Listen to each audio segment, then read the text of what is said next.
Actividades de demolición. Datos generales de la demolición. Situación del inmueble, descripción de este y de su entorno, uso y una breve descripción del proceso de demolición. Calificación medioambiental.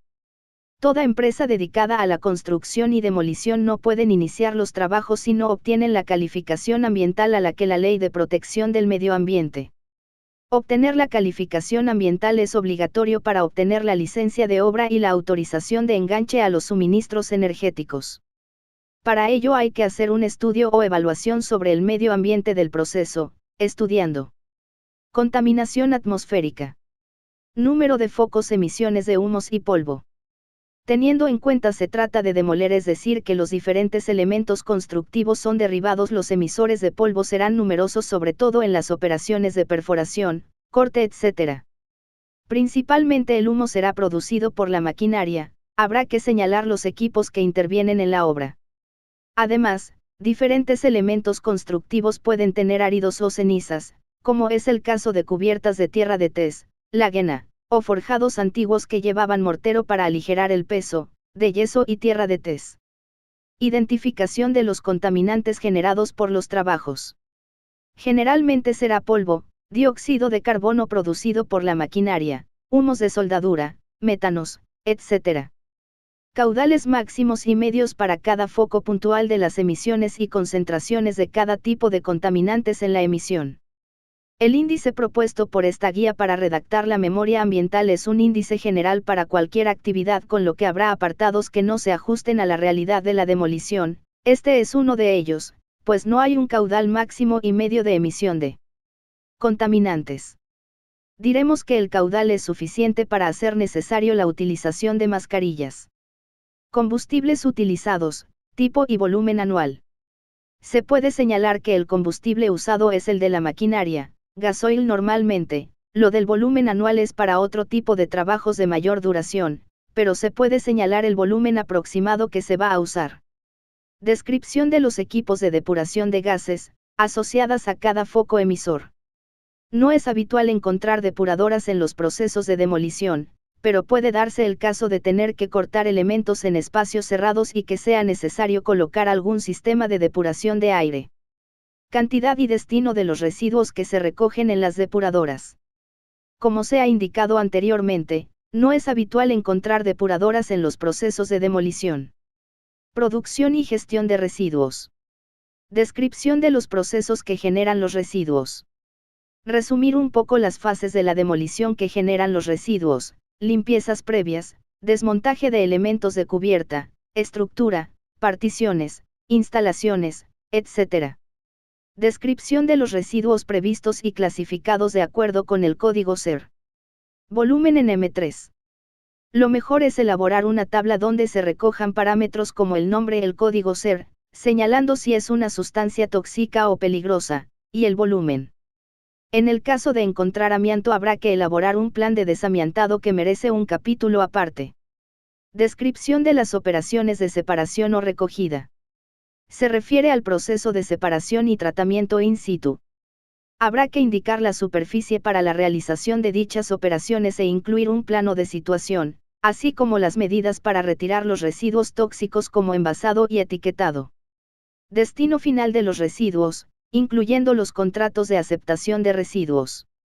Debe ser una fotocopia compulsada firmada por un gestor autorizado, donde deben constar los distintos tipos de residuos.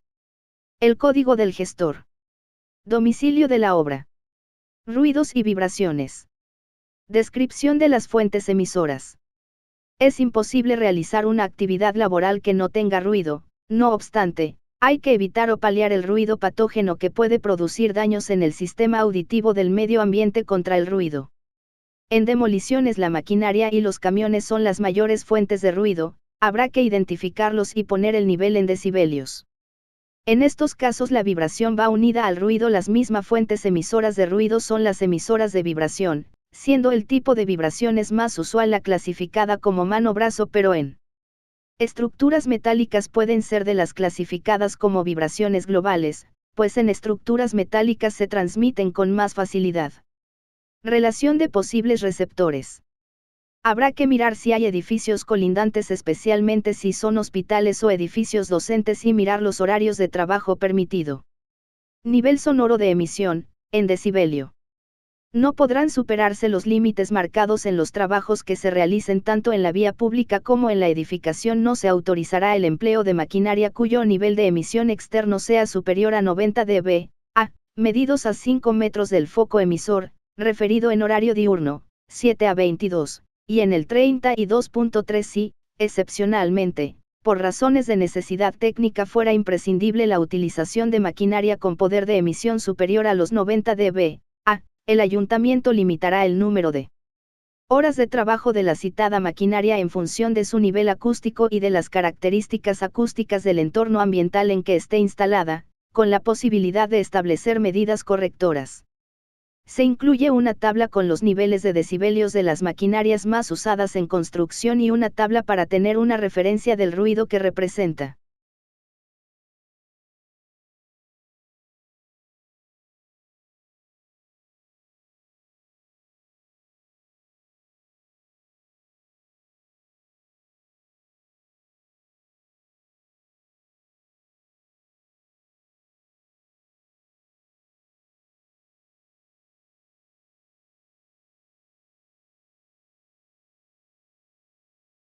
Nivel sonoro exterior. Este epígrafe no es de aplicación para la demolición, es más propio de actividades de carácter permanente como fábricas o instalaciones de tipo industrial. Nivel sonoro en el interior de las viviendas colindantes. Al igual que otros epígrafes anteriores, este punto no es aplicable a demoliciones, sino a industrias o centros de trabajo con un emplazamiento fijo. Vertidos líquidos. Localización de los procesos y operaciones que generan los vertidos. Estudiar la posibilidad de que existan depósitos de combustible o tanques que hayan contenido líquidos tóxicos o peligrosos. También hay que contar los depósitos de agua de las unidades de descontaminación de amianto. Cuando los operarios se duchen, esas aguas contendrán fibras altamente contaminantes. Composición de los vertidos líquidos. Para ello es fundamental conocer el uso previo del edificio, por ejemplo, si hay depósitos de gasolina o de productos químicos que al ser limpiados, el agua resultante sea contaminante. Caudal diario y volumen anual vertido. Debido al carácter temporal de la demolición no es de aplicación este apartado. Si se diera el caso de que se fueran a producir vertidos, se señalaría el volumen aproximado. Destino de los vertidos y lugar de eliminación, colectores municipales, fosa séptica, etc. Normalmente siempre será a la red municipal. Soluciones si no se realiza el vertido al saneamiento público. Si tenemos amianto, el agua de la unidad de descontaminación no se puede verter en el saneamiento público si no se han filtrado las fibras de amianto. Normalmente la unidad de descontaminación ya incluye este filtro. Olores. Se incluyen aquí todo producto o actividad susceptible de producir olores contaminantes o insalubres. Características de los olores. Según la NTP 358, desde el punto de vista de la percepción, a tres características: calidad, descripción de un olor, aceptabilidad, grado subjetivo de apreciación, y umbral de olor, es un valor estadístico. Desde el punto de la demolición, este apartado solo será necesario cuando haya algún elemento que debido a su uso previo hubiera podido contener sustancias olorosas. Localización de los procesos y operaciones que generan los olores. Como se han dicho antes, según el uso previo del edificio puede hallarse en él depósitos o estancias que emitan olores insalubres, que deberán ser localizados y tratados antes de la demolición, por ejemplo, depósitos de gasolina, depósitos de productos químicos, silos o simplemente edificaciones que lleven mucho tiempo en estado de abandono. Perceptibilidad a 8 metros del límite de la instalación o local. Este apartado se refiere más a otro tipo de actividades industriales que tengan un emplazamiento fijo. Medidas correctoras. Se describen aquí las medidas que se usarán durante la demolición para evitar el impacto con el medio ambiente.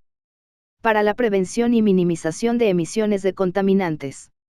El método más usado para evitar la emisión de polvo es agua sobre el foco emisor. Podrá preverse una toma de agua o contratar un camión cisterna.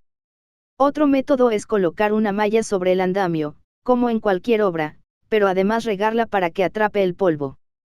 También se pueden usar sistemas de aspiración de polvo o ventilación localizada, que actúa directamente sobre el foco emisor. Respecto al humo de la maquinaria, la única manera real de reducir las emisiones sería diseñándola para eso. Como escapa de nuestro control, lo que podemos hacer es llevar un mantenimiento adecuado de la maquinaria y buscar las que usen combustibles menos contaminantes. La maquinaria de corte suele llevar su propio sistema de emisión de agua, aunque sirve para refrigerar el aparato, también ayuda a controlar la emisión del polvo. Para la prevención y minimización de ruidos y vibraciones. Hay dos tipos de medidas para actuar frente al ruido. Medidas sobre la fuente, mantenimiento de los equipos para su correcto funcionamiento.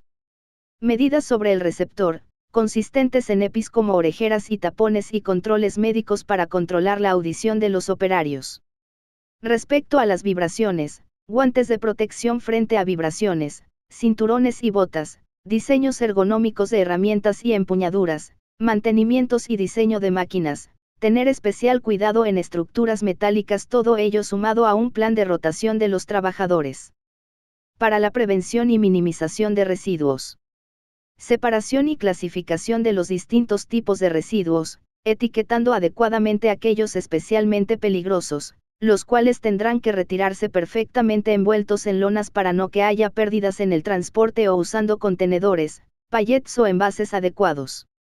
No se mezclarán los distintos tipos de residuos, se clasificarán por el destino a transportar, y se optimizarán los portes ajustando los volúmenes a cargar en cada viaje de acuerdo con la capacidad del vehículo. Como se ha dicho anteriormente, los residuos obtenidos se entregarán a gestores de residuos autorizados y que los depositarán en vertederos autorizados. Para la prevención y minimización de vertidos líquidos. Equipos de depuración de líquidos, incluyendo el rendimiento. Para la prevención y minimización de olores. Antes de demoler, si hay depósitos, habrá que llenarlos de agua, y si la edificación está en estado de abandono, una limpieza general antes de empezar los trabajos. Técnicas de demolición. Técnicas de presión. Son los sistemas basados en caída y choque, ya sea por masas suspendidas, como por maquinaria de percusión. Presión por mecanismos de percusión. Peso rampante. Consiste en un cilindro que se deja caer sobre el elemento a romper en caída vertical. Este cilindro está terminado en una punta de acero duro recambiable que pesa entre 10 y 30 toneladas y un diámetro de 75 centímetros. Tiene la ventaja de ser muy útil en pavimentos y hormigones en masa pero tiene el inconveniente de producir polvo, ruidos y vibraciones, además de dañar con facilidad las medianeras de los edificios.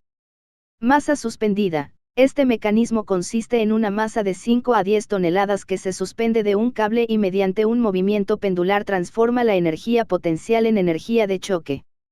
Esta técnica cuenta con varias desventajas, por ejemplo, solo se debe usar en zonas poco pobladas y con mucho espacio libre, la destreza del operario es muy importante, etc. La única ventaja es que si se dan las condiciones adecuadas y la estructura es poco armada, es un sistema barato incluso para grandes superficies. Martillos de percusión, es la más utilizada y consiste en romper el hormigón mediante la percusión con la maquinaria adecuada, normalmente terminada en una punta de acero tratada. Tiene la ventaja de poder trabajar en espacios pequeños y la probabilidad de dañar las estructuras adyacentes es menor. Tiene la desventaja de producir mucho polvo y, sobre todo, vibraciones que afectan de especial manera a los operarios que trabajan con la maquinaria de mano.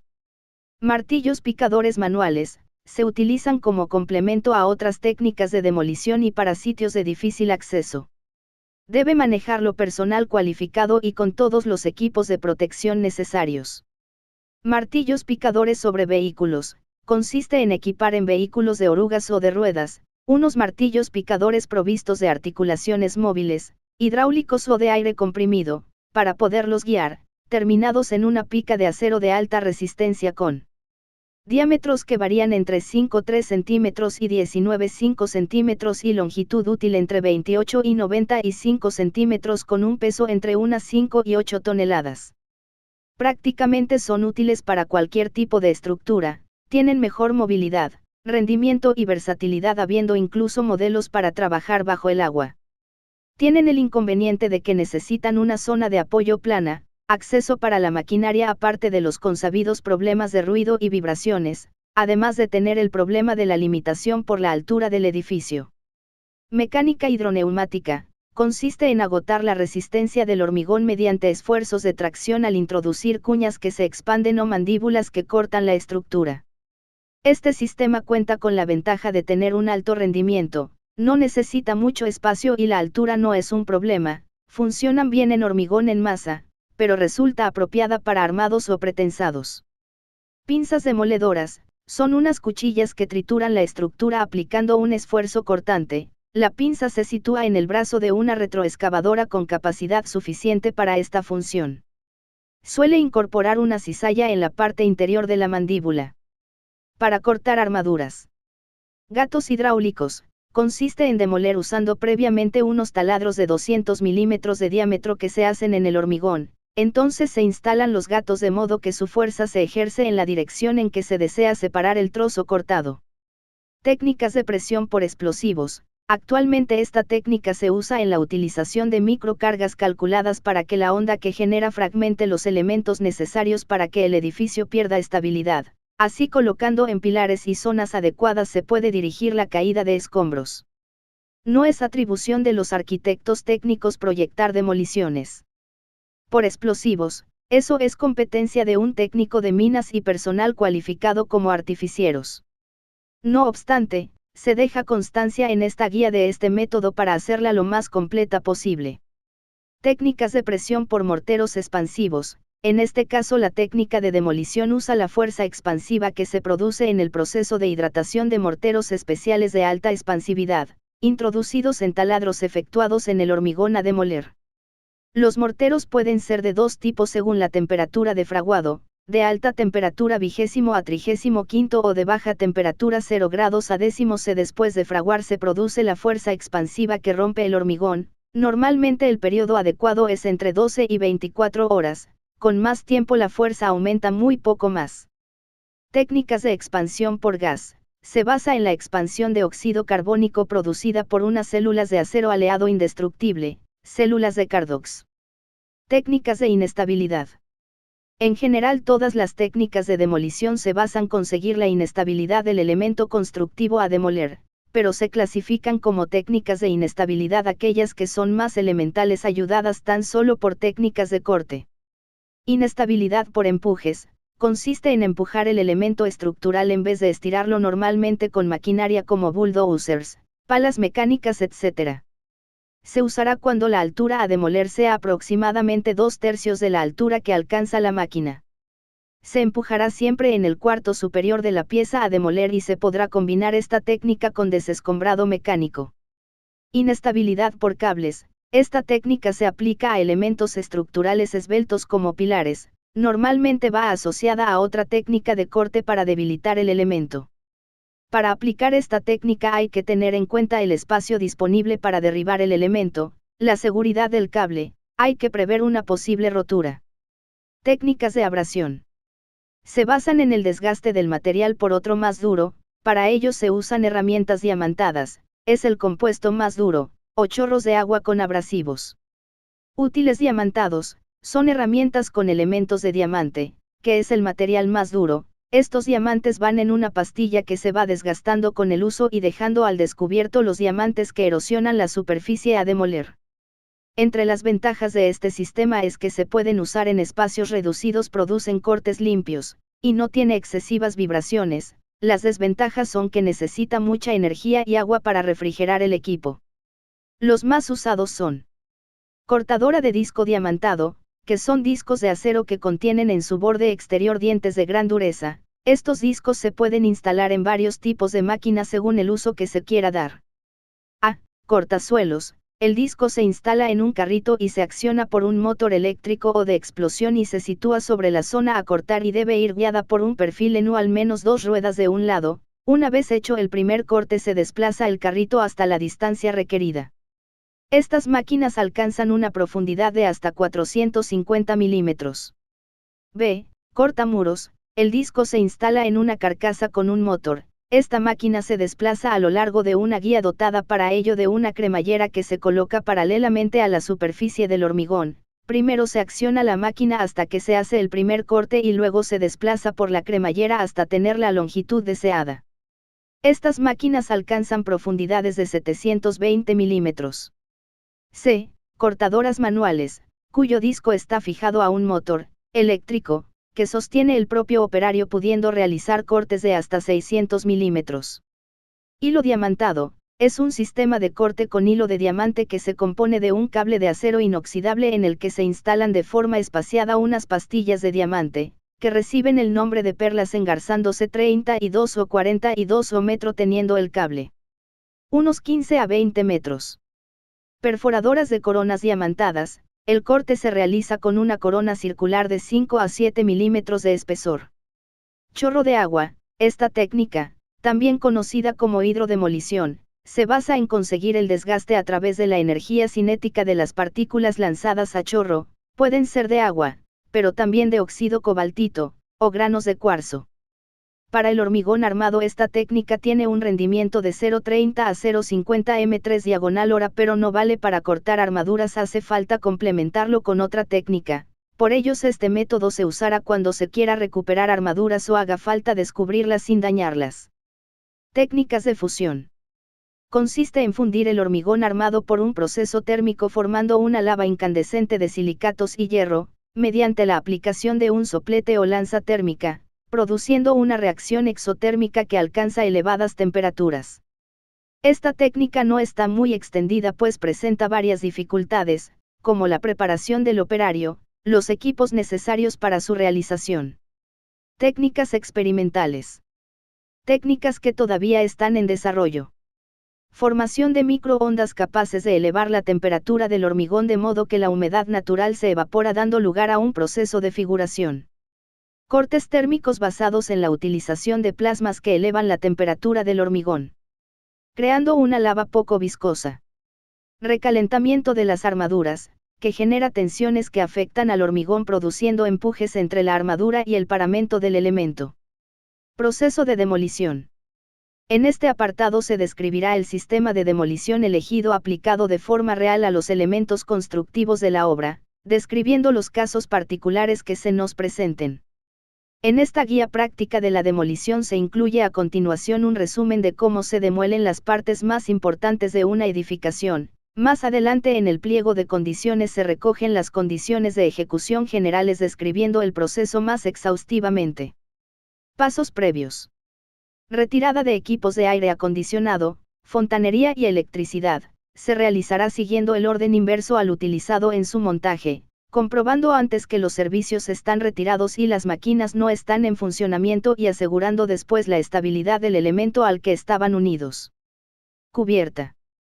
Si es inclinada, se comenzará desde la cumbrera hacia los aleros, de forma simétrica por faldones, de manera que se eviten sobrecargas descompensadas que pudiesen provocar hundimientos imprevistos.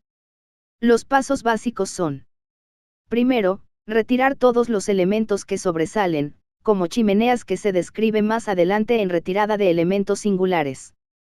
Segundo, retirada de material de cobertura, se mantendrá el criterio general de simetría y desde la cumbrera a los aleros, hay que ver qué tipo de material es y si interesa recuperarlo. Tercero, demolición de tablero de cubierta, como siempre, se mantendrá el criterio de simetría. Cuando el tablero apoye sobre tabiquillos no se podrán demoler estos en primer lugar. Cuarto, demolición de tabiquillos de cubierta, en formación de pendientes, se levantarán, en general, por zonas simétricas de faldones opuestos, empezando por la cumbrera y después de quitar la zona de tablero que apoya en ellos. A medida que avanzan los trabajos se demolerán los tabicones y los tabiques de riostra. Si es plana, también se seguirán los pasos anteriores de retirada de material de cobertura, tableros y material de relleno, pero ahora en vez el material de relleno puede ser áridos y el de cobertura también, cubierta de láguena, lo que deberá tenerse en cuenta la producción de polvo, y el antepecho puede ser usado como método de protección colectiva. Se taparán, previamente al derribo de las pendientes de cubierta, los sumideros y cazoletas de recogida de aguas pluviales para que no se obstruyan y sea más difícil retirarlos. Si es inclinada con listones, cabios, correas y cerchas, se mantendrá el criterio de simetría por faldones opuestos, empezando por la cumbrera. cuando no exista otro arrastramiento entre cerchas que el que proporcionan las correas y cabios, no se quitarán estos en tanto no se apuntalen las cerchas. No se suprimirán los elementos de arrastramiento, celeres, durmientes, etc., mientras no se retiren los elementos estructurales que inciden sobre ellos. Si las cerchas han de ser descendidas enteras, se suspenderán previamente al descenso. La fijación de los cables de suspensión se realizará por encima del centro de gravedad de la cercha. Si, por el contrario, van a ser desmontadas por piezas, se apuntalarán siempre y se trocearán empezando, en general, por los pares. Si de ellas figurasen techos suspendidos, se quitarán previamente, con independencia del sistema de descenso que vaya a utilizarse. Muros de carga y fachadas. Antes de demoler habrá que comprobar que la fachada no tenga ningún tipo de revestimiento, aplacado, por ejemplo, que se pretenda aprovechar, en cuyo caso se instalarán andamios y protecciones a terceros adecuadas. Normalmente se demolerán por técnicas de presión mecánica desde fuera hacia adentro. Si tiene varias plantas se hará de manera manual desde un andamio hasta que se pueda alcanzar la altura de la pluma de un vehículo.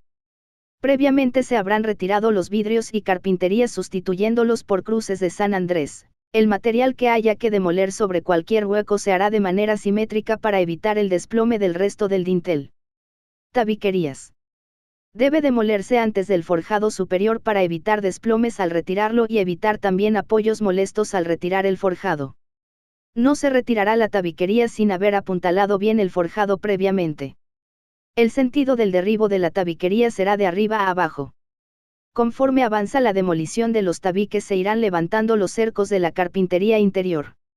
En los tabiques, generalmente de cocinas y cuartos húmedos, que se encuentren revestidos, chapados, alicatados, etc., se podrá llevar a cabo la demolición de todo el elemento en conjunto. Normalmente la técnica empleada será por presión, pero puede haber casos donde se haga por empuje, troceando los paramentos mediante cortes verticales y efectuando el vuelco. El empuje se hará por encima del centro de gravedad del paño a tumbar, para evitar su caída hacia el lado contrario. Forjados. Se demolerán después de haber retirado todos los elementos estructurales y de revestimiento que haya encima, y también el falso techo que hay debajo, si es que lo hubiere. Tendrá que estar apuntalado, así como los voladizos que pueda haber. Se demolerá el entrevigado, normalmente por presión, sin romper las viguetas, las cuales se suspenderán en sus extremos anulando los apoyos y apuntalarán en la zona central, cortándose entonces. Las vigas híjasenas se suspenderán o se apearán como las viguetas. Lo ideal es sostenerla con un cable por uno de los extremos, en ese extremo descubrir la armadura y luego descubrirla en el otro extremo. Después se procederá a cortar las armaduras primero del extremo donde tenemos el cable, primero la inferior y luego la superior, luego la armadura superior del lado opuesto, entonces se deja caer el cable para que caiga la viga, el cable se cambia de sitio y se corta la armadura inferior que falta. Pilares. Después de desmontar todos los elementos sobre los soportes, sujetarán con dos tirantes que servirán de contrapeso y una de ellas servirá para derribar finalmente el pilar. Después se dejarán al descubierto las armaduras, si son de hormigón armado se entiende, y se cortarán los hierros de una sola de las caras derribando el pilar por empuje y cortando después el resto de los hierros. Cimentaciones. Las cimentaciones pueden demolerse bien con empleo de martillos neumáticos de manejo manual, o mediante otro tipo de maquinaria incluidas retroexcavadoras cuando se trate de cimentaciones de mampostería que podemos encontrar en edificios. Elementos especiales.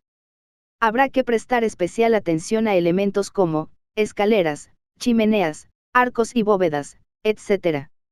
Los arcos se demolerán con ayuda de un apuntalamiento adecuado, cerchas, y nunca de retirar la carga que gravita sobre ellos, demoliendo desde la clave hacia abajo. Las chimeneas se demolerán antes de quitar los elementos de cubrición. Si son de obra se demolerán colocando un andamio alrededor o con ayuda de grúa cesta y echando los escombros por el mismo hueco de la chimenea protegiendo y señalizando el hueco de salida y no dejando que los escombros se acumulen en exceso. En las escaleras se retirarán primero el material de formación de peldaños y luego la zanca de escalera apeando toda ella.